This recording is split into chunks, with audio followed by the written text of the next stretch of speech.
Hello and welcome to the Villa Park podcast. It's me, Rich, and we are back with your fans forum. As we know, Tuesday night is fans forum night, and we've got a special fans forum for you tonight. Obviously, we have our regular Martin who is joining tonight, but we also, as you can see, have a special guest. Now, he's got his name as Dale on the on his name tag, but as we know, it's not just Dale. It is the one and only AVFC Stato. How are you doing, mate? How are you doing? Yeah, all good. Thanks for having me on. Yeah, looking forward to it. Looking forward to chat about the Villa. Yeah, doing great. Doing really good. Thank you very much. Excellent. So we are going to get into all the chat with Dale. We're going to talk how he became AVFC Stato. And he's also, obviously, he's got some amazing statistics for us today. But we're also going to talk Villa. We're going to get into our general chat. We're going to chat about what happened on Sunday, our thoughts on the final 9 games of the season, our set piece difficulties. And as I said, we're going to pick Dale's brains in terms of some statistics. But you guys get involved in the chat as well. Get your questions and comments in. Already people commenting already. And as always, if you haven't already, please do hit the like button. And please do hit that subscribe button. We are still only 15 subscribers away from 3,500. We want to do our 3,500 subscriber giveaway. We want to do our 3,500 subscriber Q&A special where you can ask the hosts anything. So please do hit the subscribe button. Make sure you hit the like button. And as I said before, get your comments in. And if you want to become a member and help support the channel, please do click the link. It's pinned at the top of the chat. Just $1.99 a month, less than a third of the cost of a pint. And you can become an official Villa Park Pod follower. So who's in the chat? MZ is in the chat. Let's go up the Villa. And as you are, Dale, you are the main event of the evening. There we go. Michelle. Michelle's in the house, up the Villa. Duncan, good evening to you. Deontay, good evening. Rachel, good evening. Michael as well. And Jean, good evening to you. And Lewis is back. Good evening to you, Lewis. So yes, let's chat. Let's chat Stato. So Dale, as you've had some amazing success on X or Twitter as it was, X as it is now. And I was looking at we obviously view your statistics every week, almost every day. Your research is phenomenal. But now you're up to like nearly 50,000 followers on X. Absolutely phenomenal work. But take us back. How did it all start for you? Well, I'll start by saying it was never the plan. Never planned to get this. Wow, okay. Either infamous or famous, whatever you want to call it. So at the start of COVID, I was just working a day job.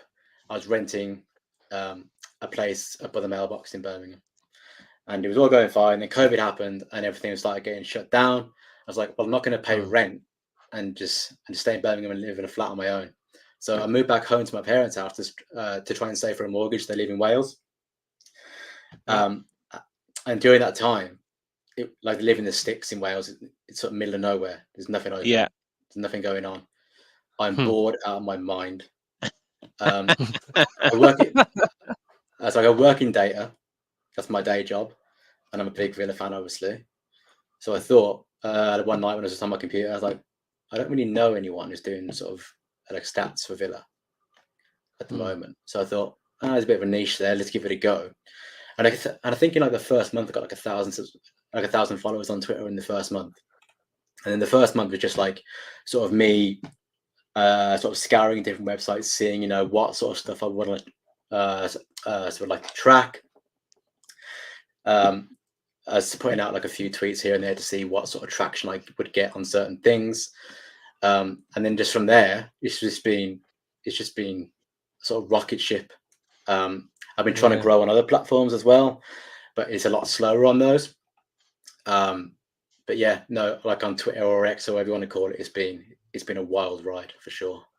Yeah, man, it's crazy. And we were chatting, before we came on the show about kind of now you become this kind of cult-like figure, I would suppose, on on X, that you're either tweeting stuff that is kind of popular to Aston Villa fans, whether it's so and so is the top scorer in whatever, or the most clean sheets in whenever, or you are the villain when you tweet in stuff like, I don't know, Timo Werner has never scored in the last 25 games or something, and then up steps Aston Villa. So how do you cope with both sides of the coin? It's interesting because I started Stato sort of towards the end of the Dean Smith era and the start of the Steven Gerrard one, and that was, most of my tweets then were, "This is the longest run Villa have been on without a win," etc., etc. Yeah. It's all that sort of stuff, and all the comments I get back were, "You're so negative. This is ridiculous. Stop doing this. No one cares." Fine. And now we move into the Unai Emery era, and I say, Sevilla have won 10 in a row. We last won 11 in a row in 1982, for example. And now I'm a jinx. I'm jinxing the next result. So it's literally, you can't win. You can't win.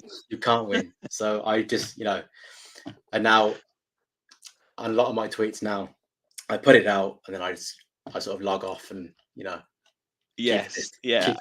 I was just about to say the old post and ghost, you get to know which ones are going to cause a little bit of a storm, and you just go, okay, I'll come back to that. I'll come back to that tomorrow and see what it's done. But it is. But yeah, it must be. I know you've got some really good stats for us later and some really juicy ones. But it must be great to, kind of have built this up and kind of be such a, I guess, important figure on Twitter for Aston Villa supporters. I don't feel like I am. I don't feel like I didn't plan to be, like I said before. Yeah. I don't feel like I want to be. I'm not one of these people that want to go into the media. I'm not one of these people that want to go like. So you invite me on here today. I would never try and reach out to people and go on their shows. I don't want to be famous. I just enjoy doing what I do. So I'm not trying to pursue, sponsorships or, trying to, create merch and stuff and sell it on my channel and stuff like that. I'm not into that. I didn't plan for this to happen. Just a lucky coincidence that it did, I guess. Yeah, no, I mean, like I say, honestly, it's, how many times do we look at it, Martin? We'll share stuff from Stato's page. It's almost like something that we'll look out for. Every time we've got a match coming up, we'll look out for what Stato's put out there, or what is, that's something that we'll do. And I know myself and you, we've shared stuff on the podcast, haven't we, Martin, about what Stato's put out there? Absolutely, and we always mention as well Stato. So whenever I say like a status, it came from AVFC Stato, didn't come from me. I'm no genius in all of this manner. No, so nice, well, someone has to do it for you. You know what I mean? So that's true. That's true. So we always give you a credit when you have your stats on, because it wouldn't be fair on your part now to be doing all these stats and then someone else is on a different podcast saying it and not giving you any credit when you probably go to your post and go, hang on a minute, I said that about 2 days ago. Why hasn't he? It's just a courtesy to yourself. It probably happens a lot, but we don't like to do that. Yeah, but we don't like to do that. We like to give you the credit you deserve because thank you. Because you've done all the hard work. So why should we take that away from you and go, but thanks that we're going to use this information and then not tell you anything about it? It's not how we roll. Appreciate it. Yeah, no definitely. Problem. Well, a few comments coming in for you. Michael said being yourself is the key to success. Mark is in. Good evening to you, mate. Lewis has said you do great work, Dale. You must be so proud. Yeah, Alex has said only 18 likes. Come on, people. We've got over 40 of you watching already.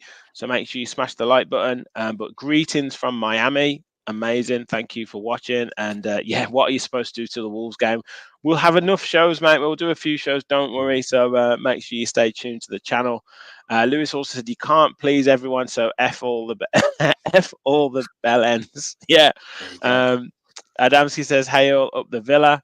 And I think Debbie is so Debbie said she moves to Wales, loves the pace of life, and still pops back to watch the Villa. So there you go. Lives in mid Wales. So yeah. So look, like I say, great story, mate. And it's a pleasure to have you on. Like I say, and kind of. And as I say, we've got a few. I know you've got a few really good stats prepared for us for later. So let's just talk briefly about Sunday's game. We never did a full match reaction show. I did my own sort of brief reactions, sort of immediately after the game. But I'll come to you first, Martin. What were your thoughts after Sunday? You know, picking up a point at a top 7 team in West Ham, but it was a bit of a funny game, wasn't it? Yeah, we got. In my opinion, I think we got blessed to walk away with the point in terms of the last 10 minutes of the game. But, however, excuse me, sorry. However, when we started the second half, we were a lot better controlling the ball, control the tempo. And I felt that in that second half when we brought on Cash and Diaby, we're a bit more fluent in attack because Cash can just bomb up that right side, where Konza doesn't really like to bomb up that right-hand side because he lets the left back do that and he just kind of shifts in. So we don't have a different dynamic then in terms of attacking two sides. We're always attacking the one. So it becomes a bit predictable for teams that, right, they're constantly going to attack out here. And therefore we can just shut this zone off because it's not going to happen on this side. And then when we moved Konza back in and had Matty Cash and Moreno on the left and Dingley when he came on, of course, there was 2 different angles to work at. So we kind of stretched West Ham a little bit and, you know, we got our due awards in the end, but then we also got another due awards in the end. And on the honour of St. Patrick's Day, West Ham were playing Gaelic football when they were putting in the hands and the goals. So, you know, and then after that, it was a good point. And I have to say, and I know I said St. Patrick's Day, but we're going to give the Italians where it's due because it was a proper Italian job from Zaniolo. There he is. There we go, celebrating, you know. So, you know, it was a great finish through the keeper's legs, and you know, we walked away with a good point. And I felt it was a good point, you know, with Spurs losing 3-0 away to Fulham, that, you know, it puts us back in a bit more of a driving seat manner now. Yes. Dale, I mean, Duncan's asked this question earlier. He said on a phone in, why is Emery changing the formation of late? You know, is it like a searching for the right formula? Is it trying to, I guess, putting square pegs in round holes with suspensions and injuries? Is it trying to freshen up and keep players happy? Like, what do you think? Because like Martin says, he tried something different right at the start of the game or for the first half, but then almost went back to what we were comfortable with regards to, you know, Matty Cash and Diaby and Bailey back in his normal position, Konsa back in his normal position, and it seemed to work. So is he kind of tinkering a little bit too much for our liking? I don't know. I think that game specifically is probably sort of one of the easier ones of the ones we've got coming up, I guess. So we've got, you know, Man City coming up, we've got Arsenal coming up, we've got Wolves, who we don't do very well against, who are our local rival coming up, you know. I guess he's trying to keep everyone, just trying to give everyone fresh legs, I guess, make sure, you know, we've got a ton of injuries, we've got McGinn suspended. He's just trying to, I guess, trying to make sure everyone gets minutes. And it's obviously going to be difficult. I mean, he's doing miracles right now, right? And the media don't know, like, they can't see this, but our squad size is tiny at the start. But then when you look at all the injuries, suspensions, etc., it's unbelievable. And I was going to say, when Martin was describing the game, so I watch matches differently now because I try and look for patterns in stats and stuff and trying to see, you know, what I can post after the game and stuff. Yeah. And in the first 10 minutes of the game, we were passing the ball like you wouldn't believe. And I've got FOTMob open so on my second screen. So I watched the game here, and I got stats on this screen. And in the first 10 minutes, we completed 100 passes. And I was like, Wow. Jesus. So what's the record here for like passes? But then after that, in the first half, I think we completed like 70 more. We were terrible at the end of the first half. But then he switched it around, like Martin said, brought Cash on, brought Diaby on, and it changed the game completely, and we were in complete control. Yeah. But I think Emery's working miracles for sure. Yeah, On your thing there, sorry, Riz, just No. 1 second. When you say you watch games differently, I'm kind of the same in that sense because I coach football back here, so I don't watch football the same anymore because I study up on training sessions, match plays, and all this now, and I look at a game and I'm like, right, what is the manager doing? What way has he got Villa playing? Is it predictable or is it flexibility? Yeah. You know, do loads of different things, and when he changed up in the second half, you could actually physically see, I don't know if you've noticed it, but West Ham completely stretched in terms in the middle. Like, yes, they were still able to soak up the pressure because they have the physical players to do it. But, however, we were able to get a bit more joy in the middle of the park in the second half because we were able to stretch them out with Cash and Moreno and Digne when he came on, all in them full back sides. Yeah, no, I totally agree. And it's a weird one because the way that we're describing it and the way that we're talking about how we kind of grew into the start of the game really well, then dropped off and then grew into the game, and our substitutes made a massive difference, which they did. It's kind of like so close to being that perfect away performance. Had we not conceded, the goal, let the cross in so easy, and I guess the set piece has not been. We'll talk about that in a second, but that's like a bit of a weak point. But in terms of the actual structure of the game, as a coach, you want your substitutions to make an impact. You want to put the other team under pressure. You want to control possession, and that's exactly what we did. It was just that, like I say, you're playing against a decent side in West Ham that have an effective way of playing. They've got effective players. But you look at someone like a Jared Bowen. He didn't do a lot in that game at all. Kudus was pretty good. Paqueta was okay, but like I say, it wasn't a bad performance in any way. It was just, I think you're right in what you're saying, Dale. It was like, he's working wonders with what he's got at the moment. And there are going to be sticky patches in games that we're going to have to try and navigate, and we're going to have to try and work by hook or by crook. And at the end of the day, it's just about results at the moment. This stage of the season, last 9-10 games, it's you got to get results by hook or by crook. And a point is a very, very valuable point away at West Ham. I think it's big. Our record there is terrible anyway. We haven't won there since 2010, 11, I think. Yeah, Gabby, wasn't it?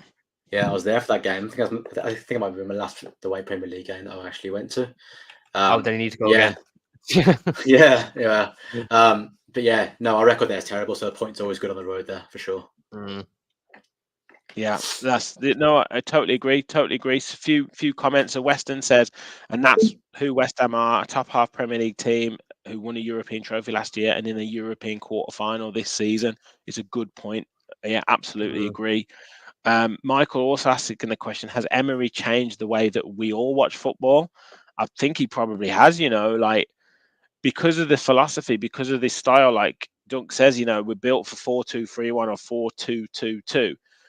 We kind of see the game through the patterns of play, don't we, Martin? We see the game through how Torres gets it, plays it into midfield. Louise or McGinn will get it on the half turn and play it through, and then Bailey's out on the right hand side getting one-on-one. Like, we see it through all these patterns of play, don't we? Yeah, and it's such a joy to watch though as well, because it's not a case of the players are learning, we're also learning, because pre-Emery era we were kind of going like, what do they do in training? You were constantly asking that question, which, what do these lads do in training that comes into this football match? And Emery, the way he's training his lads, that right, we're going to train away in training to bring it to the training match into then the Premier League game, and it's obviously showing, because the way Pau Torres just picks the ball up in centre half, sometimes drives himself into midfield if he has the space, or he's looking to get it in between the lines, or that lovely ball just straight into the attack with a perfect transitional play. And it's just such a joy to watch. And there's a reason why we're in the top four. It's not by fluke. It's not because one team's doing poorly or the other team's doing poorly, or it's just a lucky season for Aston Villa. It's not. we fully deserve to be fourth. And it's just, and in the run-in now, which I know we'll touch on to that, it's going to be crucial. And, one of the teams, which I won't mention just yet, have 3 games in a row where it's going to be tricky, but we'll have to wait and see what happens. But just back on Emery, it's just been such a joy to watch. Like, we're all learning on the sidelines as we go along, and it gets better and better and better each week. Yeah, 100%, 100%. Ricky, sorry I'm late. Doesn't matter, mate. Make sure you hit the like button though. But yeah, great to have you on board. Rod Humble says, "What's up, Villa fam? 2 of my favourite pods together. Fantastic." And Michael said, "I should say we have become football connoisseur wankers." Yeah. We're spoilt now. But yes, Martin, you mentioned, and it's a good segue into kind of, we are legitimately top 4 team now, and we are going to talk the run-in. And I think, Dale, you're going to put your Stato hat on and talk about kind of the final 9 and how we're going to do, and where would our performance rank in terms of the best Villa performances. So yeah, first, kind of give us a couple of the stats that you've got relating to kind of the finish, and then how do you give us your thoughts on, how do you think we will do in this final 9 games of the season? Okay, so in terms of where we are right now, so we have 56 points after 29 Premier League games this season, which is 1.93 points per game. We need another 9 points this season, with 9 games remaining, to break our Premier League points record in a 38 game season. That was 64 points in 2009-10. So we need 9 points from our remaining 9 games to break our current record, which I guess, but I'm hoping that's pretty nailed on in terms of that's going to happen. Yeah. In terms of the 9 games in question, I've got them up here. I mean, there is some tough ones in there. There's no question about that. Man City away, Arsenal away are 2 very difficult games, especially now they're both in title. They're both still in the title race. They're both going to be going for that. That's going to be difficult. We haven't got a good record against Wolves. We've got Wolves next. That's a local rival. Tough. I'm pretty confident about that one, weirdly. Oh, yeah. I don't know about They've Wolves. got no Wolves Pedro Neto. Yeah. I'm still a bit 50-50 with that one. It's a derby. It's just... Yeah. And then obviously Brentford on, I think I saw a stat earlier. It's bad. I should know who tweeted that, right? Because you do that to me. But I don't know who tweeted it, but there was a stat that Brentford in the last 5 games have the least amount of points in the top 5 European leagues this season. So they're on a terrible run. They got 1 point in the last 5, and then you expect wins against Bournemouth. We're really good against Brighton. Chelsea hit and miss, and then we got Palace in the last game of the season. So, if we need a win there, I'm sure we can get one. It's a tough run in for sure, but everyone's got a tough run in. Yeah, exactly, Martin. I'll come to you in a sec, Martin. But I do think that 65 points, I think that's definitely on the cards. I remember somewhere saying that Liverpool, Newcastle got the top 4 with 71 points, I believe, last season. Yeah. I think it'll be somewhere around the 73, 74 mark this season. So what would that mean? We need another, 19 points? Yeah. In the remaining 9, It's 18. Yeah, 18. So, yes, 2 points. 18. Yeah. I mean, that's what Emery's kind of said all season, hasn't he? So I guess from your perspective, Martin, how are you feeling? I think we will get our best Premier League finish, but it would be, to be so close to that top 4 now. It would be disappointing to not get it, wouldn't this? Yeah, but there's always this chance of 5th place might potentially be the Champions League. I don't want to rely on that though. I know that, but I'm looking at this in a Kevin manner, so the positive manner. That if that's the case, happy days. But however, that 4th place is the insurance policy, isn't it? That you have Champions League football. You're not waiting till for the final of each of the European competition that a coefficient is getting that extra spot. It's that insurance policy that that we've finished 4th. And I think I personally would love it. And to get 18 points in the last 9 games it's a tough ask, but I think this season as a whole has been a tough ask, and I think the lads will be well up to it. Yeah, yeah. No, I don't disagree. I think I mentioned it on with Gareth on the Talking Tactics show earlier. I think we've done well to get the point from West Ham, and I think obviously Tottenham have got to go there as well. And London derbies are a little bit different to kind of Villa Hence weekend on, they playing lost in 3-0 London. to Fulham. Yeah, much like ours is a different one when we play Wolves, for instance. Yeah. But I think the key games are Wolves for Villa to get the wins. I think Wolves, Chelsea, Brighton. I think we've picked up a point against West Ham. If we can win those three against those three teams, that's 10 points from the teams that are kind of in and around, just kind of below us. Anything you pick up against Liverpool, Man City, and Arsenal is a bonus. If you get 1 point from those three, that's likely to be a potential bonus. Although Liverpool being the last home game of the season, you thinking, okay, maybe we can do something special there. And then obviously you've got to be looking at beating Bournemouth, Palace, and Brentford. You've got to be looking at beating them. Yeah. So, but and as well, like, no, sorry, Rich. No, sorry. No, it is really those games against the Brighton, Chelsea, and Wolves, because if you lose one of them, that really puts the pressure on getting a result against one of the top teams. Yeah, and you have to remember that Tottenham will have Man City, Arsenal, Liverpool back to back, like in a space of 3 weeks in a row, like that. And Newcastle away. And Newcastle away, and as poor as Newcastle have been this year, I know, albeit their injury records and all that, but at the same time, we've had our own injury issues, and look where we are at the minute. So, however, to have them 4 games for Tottenham, I personally don't even see a point there. Not because of it's you just Tottenham. never know with Tottenham, though. You just never know. They could beat Man City and lose to Sheffield Arsenal. United. You just don't know. Yeah, I think if you got them 3 weeks in a row and they're all in the title race, you have to remember Liverpool are very good in the run-in, regardless whether they finish second in previous years.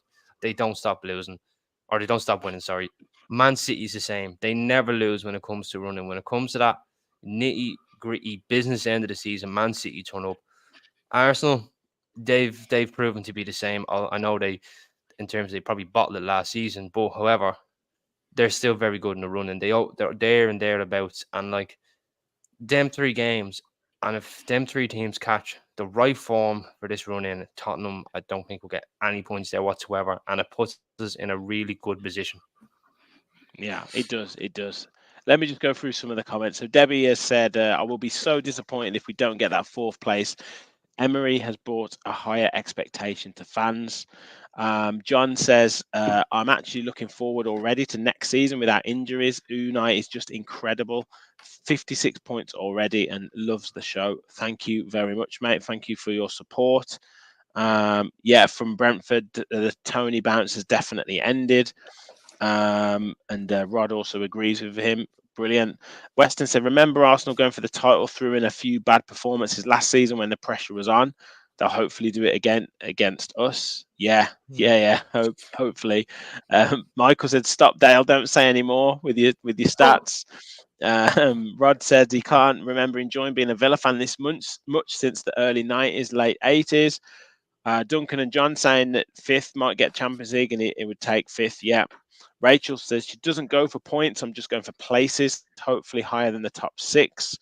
Deontay said in the last 2 seasons in the Premier League, 71 points has been enough to secure Champions League football for next season.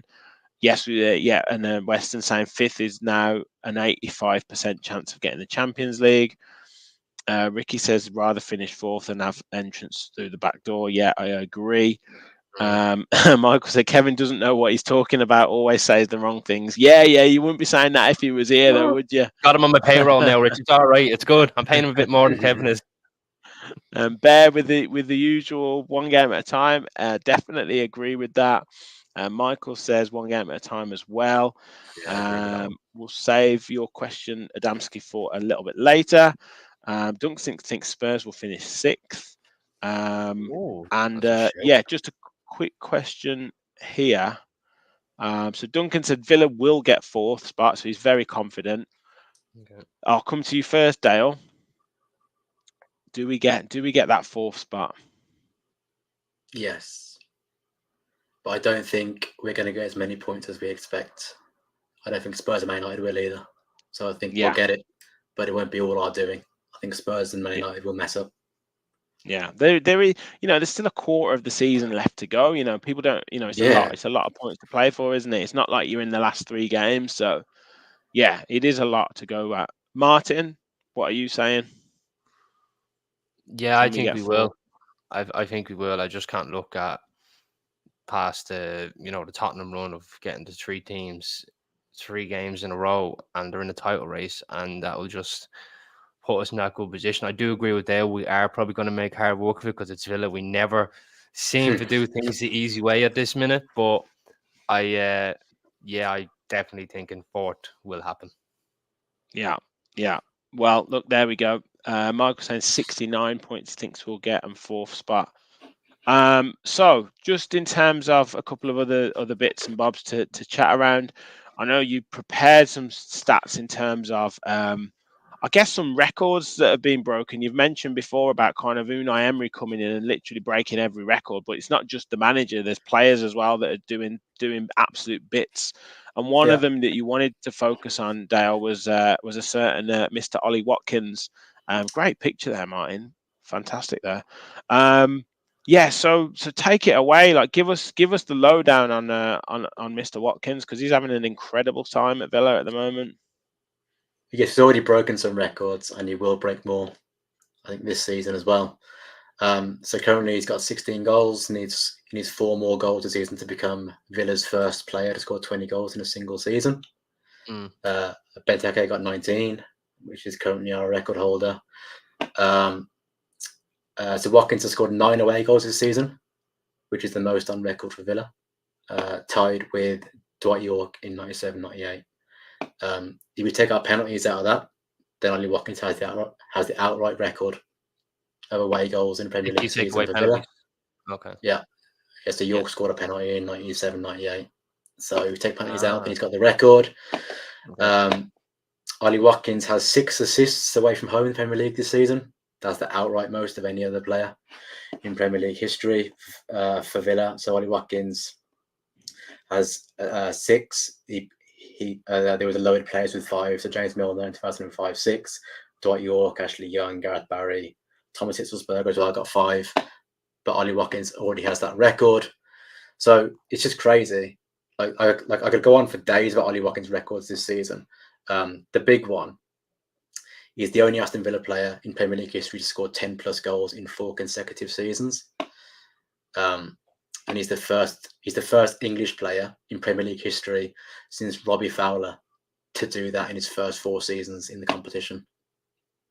Wow. Sam, get your earplugs out. Sam, get them earplugs out. Sam, I hope you're listening to this, mate. Unbelievable. Wow. That is... It's unbelievable. It is unbelievable. And I know I give him a little bit of stick as well at times, but for what he's doing, it's crazy now. And like I kind of talked about him scoring goals in bunches and then going games without goals, but he's even kind of really cut that down and got much more clinical. We talk about him only, maybe only scoring like 1 goal in games, and now he's kind of scoring multiple goals across games. He's scoring with his right foot, left foot. He's scoring with his head. Like you say, he's assisting. You look at his partnership with Leon Bailey. You look at his link-up play with Douglas Luiz. It's absolutely crazy, isn't it? And like, yeah, I mean, it's got to be almost a certainty that he's going to hit that 20 goals this season. I mean, he's got nine games to do it. 20 Premier League goals. He's going to do it, isn't he? I think so. I put money on him to do it. And then the final one for Ollie Watkins. Sorry, I missed this one. As our record for most goal contributions in a season is 27 with Dwight York. Watkins has 26 currently this season. So he needs 2 more to break it, which is guaranteed, basically. Just get a couple of assists here and there, a couple of goals, and you'll break that. You'll probably break the 30 goal and assist in a season, which will be wild.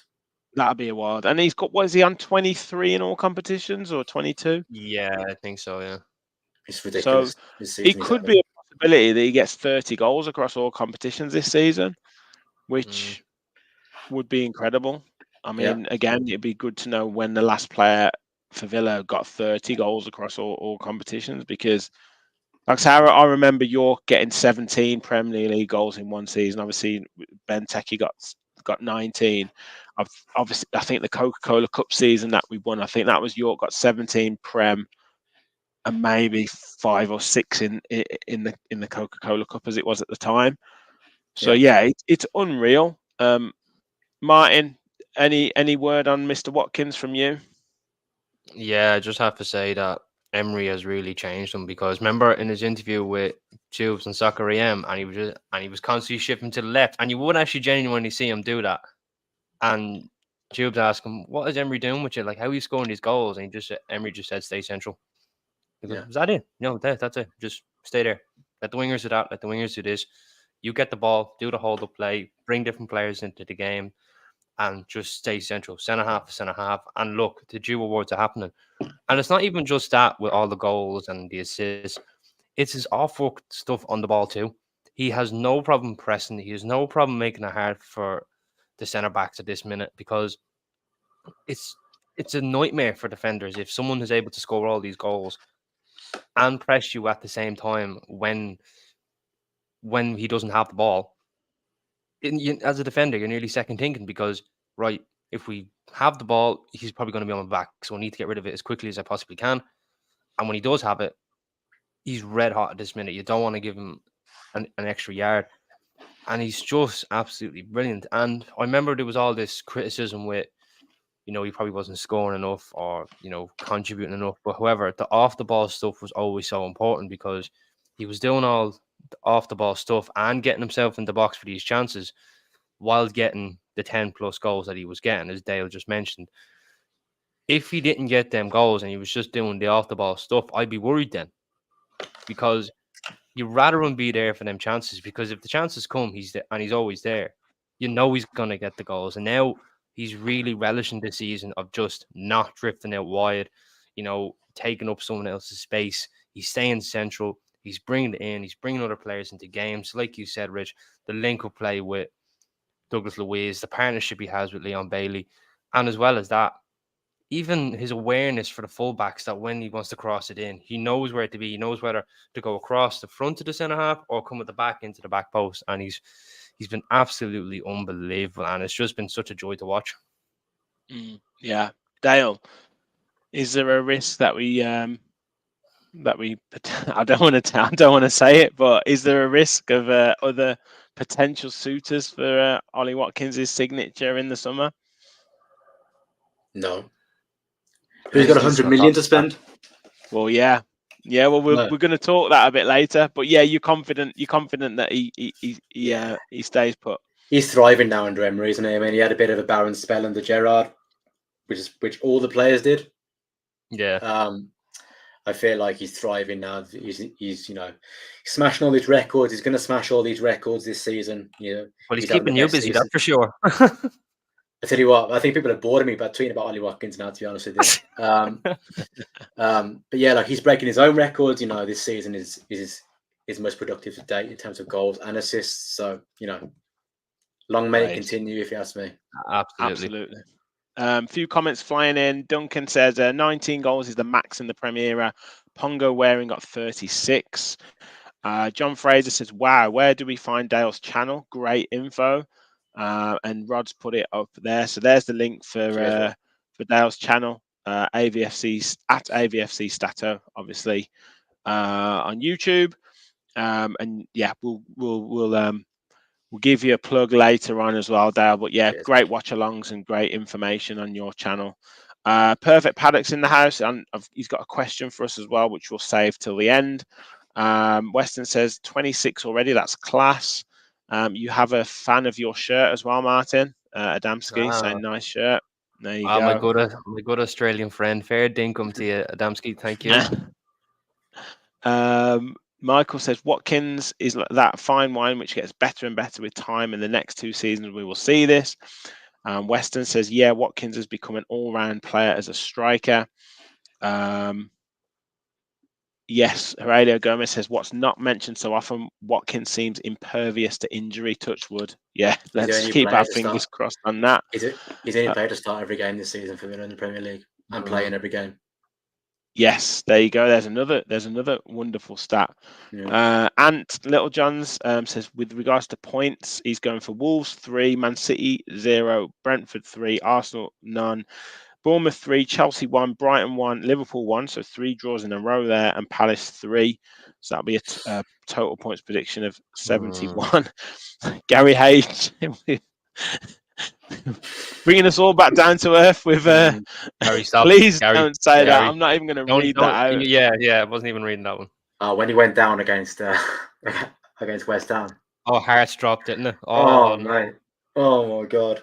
See, when I seen that, I was like when you go pale and you know that picture of like the army lad and all this war stuff's going on behind him. That was exactly me. You know that I was going. Oh no, please, not today. Oh god. Yeah, it was mad. So yeah, so there's some great statistics on Ollie Watkins. There's a few people asking about kind of favourite players, which I'll save till the end, because it'd be good to know kind of both of your current favourite and who you think might win kind of Player of the Year, being as though the awards tickets are being announced. So we'll kind of cover that at the end. But yeah, also, Dale, you had some interesting statistics, and we did put one Nicolo Zaniolo up before as a left footer, but you had some interesting statistics on left-footed players at Aston Villa, and let's have a listen. So I track a load of stats. It's annoyingly ridiculous at this point how many stuff I've got to do after a game in terms of updating spreadsheets and stuff. But I still love it and it's fine. But I was going through the other day, I was like, how many left-footed players have Villa got? There's so many. Like Longley, Torres, Moreno, Dean, Diaby, Bailey, McGinn, Duran. There's loads, right? There's loads. Zaniolo. Zaniolo. I was looking at our total number of left-footed goals in a season, and this season is our most. So we got 20 left-footed goals a season in the Premier League. So Leon Bailey has 6. Ollie Watkins has 4. Oh wow. John McGinn 3. John Duran 2. Musa Diaby 2. And then Pau Torres, Moreno, and Zaniolo all have 1. So lots of left-footed players and the most left-footed goals we've ever scored. Pau scored one with his head. Yes. You tried to outmaster the statistics. No. Rich. Come on. I was thinking. Role. You might be the host. I was thinking he's a left footer who scored 2 goals, but no, he scored 1 with his left foot, 1 with his head. Yes. So that's good though for Ollie Watkins with 4 with his left foot as well. Ollie Watkins scores all kinds of goals, like headed. That's what I do. Is I track right-footed goals, left-footed goals, headed goals, and then total goals, and then goals inside the box and outside the box. And Ollie Watkins. No. I have to look that one up for a laugh now. Yeah. But Ollie Watkins scores all types of goals, right? He scores left-footed goals, right-footed goals, headed goals. He scored 56 goals in the Premier League for Aston Villa so far, right, in his career. 55 of them have been inside the box, 50, and then only 1 has been outside. Against, I think it was Chelsea, we lobbed the keeper. I think from outside the box. So yeah, he scores all kind of goals, Ollie Watkins, but it's not from outside the box. Yeah. Well, so you say 20 goals scored with the left foot this season in the Prem. Yeah. And what's our total goals this season in the Prem so far? Oh God, 60 is it? 60 goals. I think it's something like that. Let's furiously scramble. Yeah. 60 goals. Yeah. So a third of our goals have been left-footed this season. So a third of our goals have been left-footed. Yeah. Interesting. Wow. Interesting. So there you go. And I would imagine that's our most left-footed players that we've had in a squad as well. It's got to be. It's got to be. It's got to be crazy, the number of left-footed players. You say we've almost got more left-footers than right-footers in the squad. Probably, right? or in the 17, in the 18, I would say. You probably could. Is Yeah. Emmy right-footed? Martinez. Emmy's right-footed. Yeah. Cash is right-footed. Carlos Conza. Conza. But Luis. Mings is obviously Mara, left-footed. If Mings was in the Mings, team, yeah. Mings, yeah. Buendia is Buendia, is right-footed. he He's in the left-footed team. or is he No, right-footed? he's right-footed. There's probably is more right-footers, but it's a lot of left-footers though. It is a lot. You don't normally get a lot. No, you don't. Yeah. Normally so you have I'm like sure 3 or 4 because that left-hand side, or you might have that one winger who likes to come on the inside. But like, other than that, it is a lot. So I didn't even cop that. That's actually a good one. Yeah. Peter's in the house. Hi up the Villa. Great to have you on board. Rod said we scored 51 goals all of last season. So yeah, to be on 60s. I mean, I don't know how many times we've said it, but like just to go to Villa now and watch Villa and almost know that they're going to score, you know, rather than hope that they're going to score. I mean, I remember back in the days of Paul Lambert when you were hoping that Villa had an actual shot in the game. You know, now it's like if we don't score 2 or 3 goals in the game, it's like what's going on. Yeah. The what? Tim Sherwood win ratio. Remember that one? Yeah. So yeah, it's just a different world at the moment. Being an Aston Villa supporter, it's absolutely fantastic. Guys, please do hit the like button. I haven't done a little rally call for a bit, but hit the like button if you haven't already. We've got over 60 people watching, which is great on a Tuesday late night. We are on the road to 3,500 subscribers. Last time I checked, we only needed 15 more. So please do hit that subscribe button. And yes, if you want to donate to the channel, if you want to become a member, click the $sign, follow the instructions, and take it away from there. So yeah, just before we go into kind of questions from the chat, just away from kind of Aston Villa exclusively, just kind of your thoughts. I'll come to you first, Martin, just relating to the profit and sustainability rules, FFP rules. Obviously now we've seen Nottingham Forest deducted 4 points. We're going to see Everton find out their other fate next week. Forest are obviously going to appeal it. They're hoping to get that appeal heard, I think, the week before the season ends. I think they've only got 7 days to appeal. Okay, no, but like the result of that appeal is going to be a few weeks' time. I think they want to get that done before the end of the season, and I'm sure Everton will appeal as well. But I guess what do you think these implications are for the teams in this league? Obviously, they're the ones under the punishment, but there's other teams, you know, the likes of Chelsea, the likes of Man City, the likes of Man United, even now calling about an unpaid tax bill that they're kind of having to pay, which could affect their profit and sustainability. And then ultimately, you know, what does it mean for Aston Villa? Because we obviously had the accounts come through last week or a couple of weeks ago, regards to, you know, our need to potentially fall within the rules. It's a real crazy time at the moment in the Premier League. Yeah, it's a bit of a drama off the field, if you will, with this one, because you know, and I feel like Forest got off lightly, like because they spent 70% more than Everton in terms of the breach of the rules.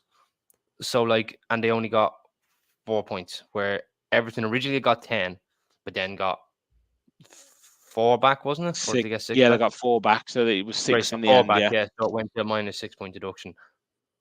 And I feel like, I don't know if this is the case, but I feel like Everton were probably made an example out of, as this was probably the first point deduction being given in terms of the profit and sustainability rules. But for Forest to spend 70% more in terms of breach of the rules and only getting 4 points, I feel like that's a little bit of a double standard, because if you spent more than someone else in terms of the rules, you should get punished that little bit more. But there was this thing was that what the FA has said that, Forest had, you know, were complying really well with what they were doing and everything else. But I said, then I was saying to myself, but so did Everton. Everton complied with everything that you wanted to do. So Forest, the two teams have done the exact same thing, but however, Everton, I'm just going to say this, Richie, they were given 10 points in terms of deduction, and they got a few points back. And of course, they're getting a second one. Forest, this is probably not the end for this one, even though they got 4 points now. Apparently, there's going to be another further points deduction for Forest. So even if they do appeal this one, which they have 6 days at the minute to appeal, and they probably will appeal it, when that's going on, say what happens for argument's sake that, right, the two teams won their appeals, but then the second charge comes in. Where does that leave the league then? Because this question then was asked to Rob Edwards, the Luton Town manager. Where does this put Luton? Because let's say at the end of the 38 game season that the second charge hasn't just come in yet, but once it does, it ultimately affects where you finish. Because I've seen it before in the Championship, where Sheffield Wednesday and Derby, they got point deducted and were ultimately relegated after the 46 game season in the Championship. So if this comes to the case of Forest and Everton, where they get the second points deductions, where will it leave them? Will it let Forest go down? Will it be Everton go down? Will Luton be able to stay up because of it? Or is it a case by some miracle that Luton and Burnley go up in the league and then Forest and Everton are the ones going down? So this is a very, very tricky situation. This is not a case of, here's a slap on the wrist, here's a slap on the wrist, here's a slap on the wrist. But now getting on to Chelsea and Man City, I'm actually going to focus on Chelsea more here because we all know about the Man City 115 charges. Everyone knows about that. So I'd only be waffling on about that at this minute. But the Chelsea one seems to be going a little bit under the radar more than Man City, although it's known. However, Chelsea have spent $1 billion in 3 seasons. $1 billion. And for what they sold their players for was pennies compared to what they bought them for. So they nearly be in depth in terms of that 3 years, maybe roughly around 650 million in the 3 years. That's just transfers and the wages alone. But nothing is going that direction. It's focusing on, now, I don't want to call Forest and Everton small teams because they're not. They're two very big clubs because Everton has never been relegated from the Premier League. And Forest, of course, have won 2 European Cups. So, and they're going, right, here's your punishment. And I remember seeing the video of the court case at Everton. It's only Everton. That caused uproar because it was just, I was like, hang on a minute. It's not just Everton. Everton are one of the biggest clubs in England. They are. And it's just all taken out of like chaos at this minute. Organized chaos, if you will. But however, it's just absolutely chaotic to what's going on to these two clubs when two clubs at the top are roaming free. And again, Forest, of course, they have 6 days to appeal. Everton has to get their second charge. So wherever this goes, and in terms of relegation battle, it's going to be an interesting end to the season on the off-field matter, not even on the field. It is, and like the chat's lighting up with everyone kind of talking about it. And Dale, I come to you.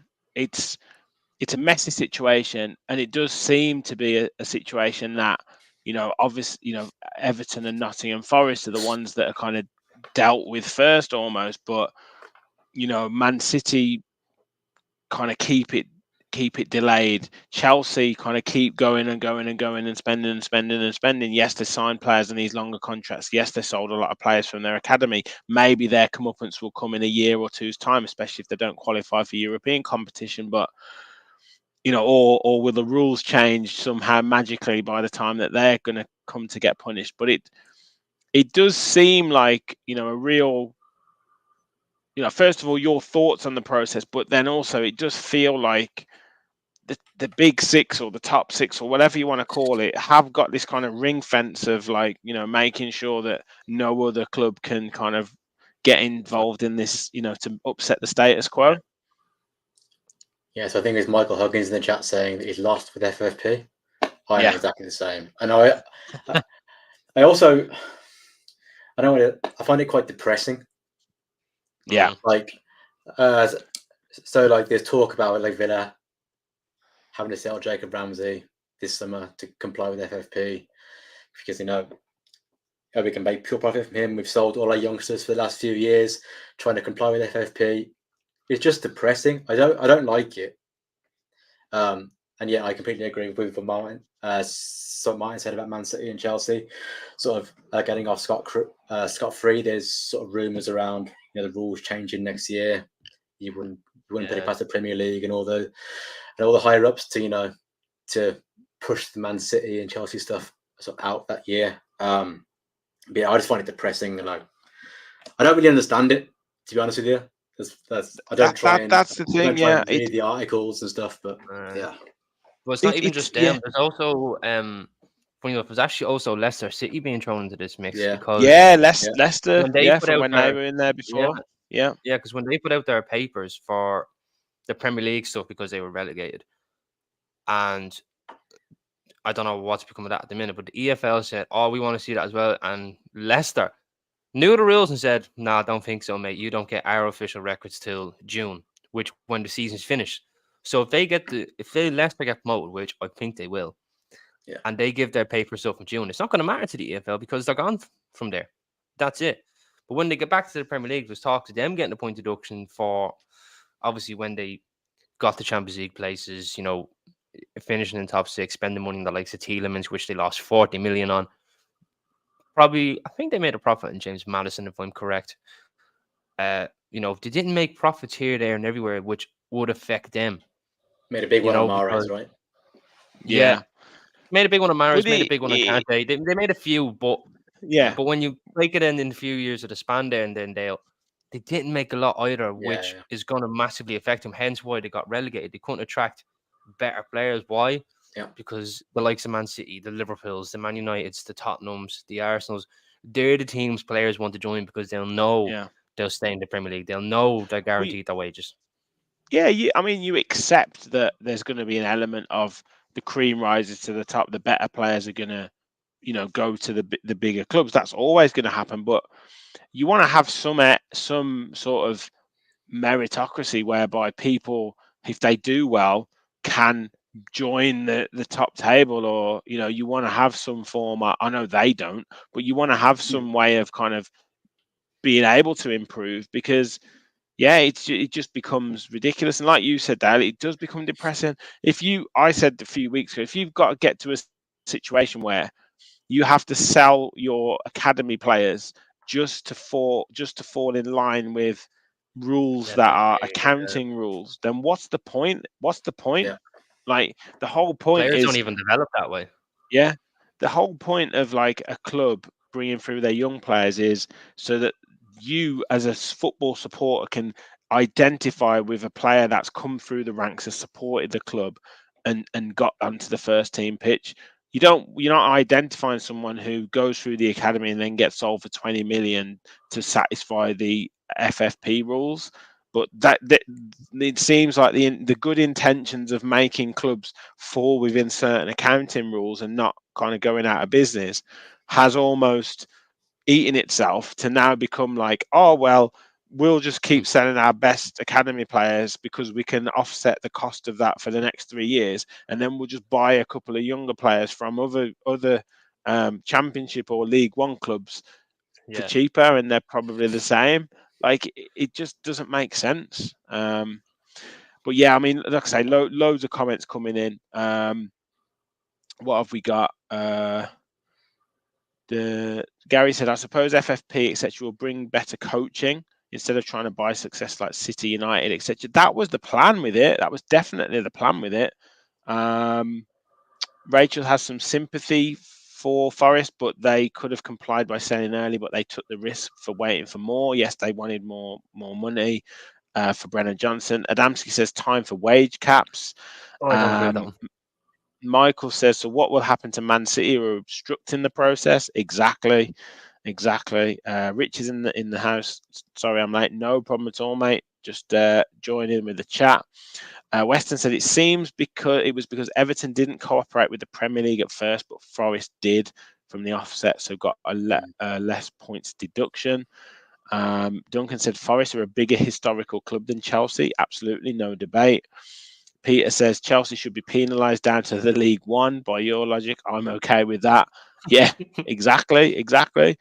John said the big six spenders get away with it. All sorts, it seems. 100%.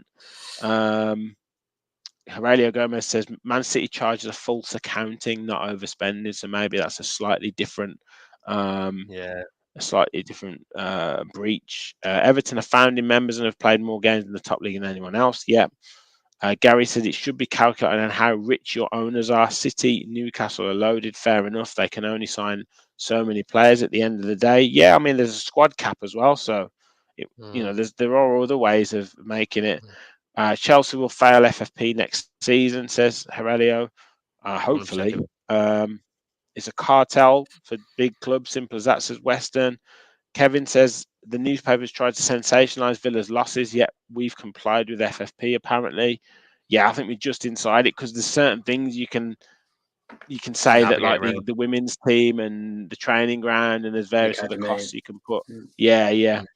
I just want to get back Gary to Dempsey's point. Sorry, Rich, finish that one there. Yeah. Chelsea should do it for FFP for real. No Europe, no stadium income from concerts. Massive shortfall in outgoings compared to incomes. Yeah. Rachel just said it's we've complied and passed FFP profit and sustainability. Villa don't do anything. We're in trouble, but we know this is so we can do something about it. Yeah, exactly. So yeah, so just on the the wage cap, Martin, did you want to have a comment? Yeah, because I don't exactly agree with that either, because when you look at some teams' wage caps in the league, they'll get away with it again. Because if you look at Man City, they could pretty much afford anyone wage-wise. Man United could afford anyone wage-wise. Liverpool can. Arsenal can. Spurs can. Chelsea definitely can. But when I compare it to, say, the NBA, for example, because they do their wage cap things and, they get rid of players for someone to come in on a bigger wage and all this sort of thing, that would disrupt the other 14 again. And I think it would disrupt it a lot more because, for example, if there was a wage cap thing, I don't think we would be able to get, say, Tielemans, for example, or Abubakar Kamara, because they're on a good wage. Same for, say, Forest, for example. They're paying Chris Wood 100 grand a week. If there was a wage cap for Forest, they wouldn't be able to pay Chris Wood that money. So nearly all the players' wages are going to have to get cut to stay in the team. But players in football, and I'd be the same myself, like we wouldn't want to get a wage cut. Yeah. They won't take the wage cut. They only took it for COVID because it was what it was. But to get a wage cut in football just because of a wage cap thing, players aren't going to like that, and they'll just probably shift to Saudi or something and still get their wage. Yeah, it would maybe make, it's too far down the line now to maybe bring something like that in. But yeah, it's going to be interesting, and it is a real distraction. And like you said, Dal, it does get quite depressing when you talk about kind of having to sell your best players and all that kind of stuff, and not being able to compete, and it really does put the pressure on trying to get European football or some way of making more money. And when we're seeing like the likes of Chris Heck trying to make money from here, there, and everywhere, it's almost like the fans have to hit them in the pocket with trying to think of more ways to try to make money. So it is going to be a strange one. Just to finish up, I did want to kind of come to a couple of questions from our viewers. If you haven't already, guys, do make sure you smash the like button now and hit the subscribe button. But yeah, just to finish up, Perfect Paddock had mentioned a question, and I guess not just maybe Power Diaby, but yeah, who would you say your signing of the season is? Dale, he's put Power Diaby, but would there be anyone else that would come into that reckoning as well? It's got to be Pau Torres, right? I think at this point, the way he's sort of like, I think the plan for Emery and Pau Torres was to sort of bring him in slowly. Tyrone Mings start the season. Obviously, Mings got injured first game for the season. Pau Torres comes straight in. A sort of bit ropey at first, but now he's just completely sort of changed the way the Villa can play. I think he makes a massive difference to playing out from the back, playing balls forward. He leads the team in progressive carries, successful take-ons. He's just like, and it's his first season. People worried about his physicality. Maybe he can improve that, but his play with the ball is sensational. I would go with Pau Torres for sure. Yeah. What about you, Mark? Yeah, I'd have to go for Pau Torres. I just think he's so pivotal to the way we play at this minute, and when he's not there, we really notice it. We do, because I seen a thing. It wasn't from you, Stat. I think it was from Ryan McGowan of the Villa podcast. He had a thing where we had 17 games with Pau Torres, 13 wins, 2 draws, 2 defeats, and then without him, it was considerably low. So he's so pivotal to the way we play, and he's going to be crucial to this run in if he can keep himself fit. Yeah, absolutely. Big thanks to John for a $4.99 a super sticker. Thank you very much for your contribution, mate. It is much appreciated. I can't quite see it on my screen, but yeah, thank you very much for your super sticker. Adamski says Pau is world class, but a bit injury prone it seems. Peter says Pau for the immediate return, but Diaby when he comes good. Yeah, and I think someone else said, who else was it saying that Diaby was going to be? Duncan said Diaby will be our player of the season next year. So that's a bold claim, and he is playing very well at the moment. He seems to have that little bit of a spring in his step again. Tombo says Diaby's current form reminded me of Bailey's early season form. He seems to be coming back, and like we say, we've got a quarter of the season to go, so he's got a lot to. He's still got a lot of football to be played. Created the most big chances this year for Villa, Diaby. Say that again. He's created the most big chances for Villa this season, Diaby. Yes. Wow. Yes. Yeah. I thought that would have been Tielemans myself now. Yeah. No. So who would you say would now we talk about award season? We've obviously seen the advertisement. If you were asked right now who's Villa player of the season is, who would you go for, Dale? Oh, I think Ollie Watkins is the Premier League player of the season so far. In the Premier League. So that answers the question about Villa. Yeah. Yeah, if he's going to get Premier League player, he's got to get Villa's player. He's absolutely smashing it. He's beating Haaland in terms of goals. He has the most goal contributions. He's got the most assists. He's got the most non-penalty goals. Yeah. No, I'm not arguing. But I think most of these end of season award things, especially the Premier League ones, are all fan votes anyway, so it doesn't really matter. Yeah. Martin, what about you? Who if you had to vote right now for Villa's player of the season, who would you go for? I can't believe I'm saying this. I'm not going to say Watkins. I'm going to say Leon Bailey. He's most improved. Like, I know he's the most improved, but I think that's a terrible one to win at a club award. That's like when you're playing under 11s, and the year before you were crap, and then all of a sudden, like, oh, you're the most improved player. You got 1 goal compared to 0. Well done. I think it's been Leon Bailey. I've really loved Ollie Watkins. He's been exceptional, and I agree with you, Dale, that he's probably the Premier League player of the season so far. But I do want to give Leon Bailey his credit. I think he's well within a shout. His probably has the most. This is probably his record for goal contributions for Villa, certainly. So it definitely is by far. So, and you really notice it in the attacking side that when he's missing, we miss that, ruthlessness in attack, that bit of trickery for defenders, and I think he's got a shout, and I think I'm going to go with Leon Bailey. Yeah, I think I've got to go with my man Leon as well. I've got to, man. I backed him all the way as well, so I've got to stay. Leon Bailey this year. You've even backed his accent. Yeah, I love it, mate. I just love it. Dale, literally every time he sees Leon Bailey does an interview, it's in our group chat, and he's his voice is like silk. Yeah, it's so smooth. You know that emoji where you see the emoji drooling like that? Like? Yeah. That's hilarious. Yeah, I just love it. I love it. Tombo, we can big up Watkins on this pod. We can. Even if Sam was on, he'd be bigging him up. He couldn't not. But yeah, Bailey Watkins is some combo, says Edie. Kevin says Bailey, no doubt about it. Tombo says Watkins easily. Peter said if we get 4th, I vote for Matty Cash for his block the other day. That was a hell of a block, by the way. Yeah, Alex says Bailey. Yeah. Both being great players, says Michael. Yeah, it's been fantastic. We've got a few questions, but I think we'll call it a night there. I think But Dale, thank you so much for jumping on.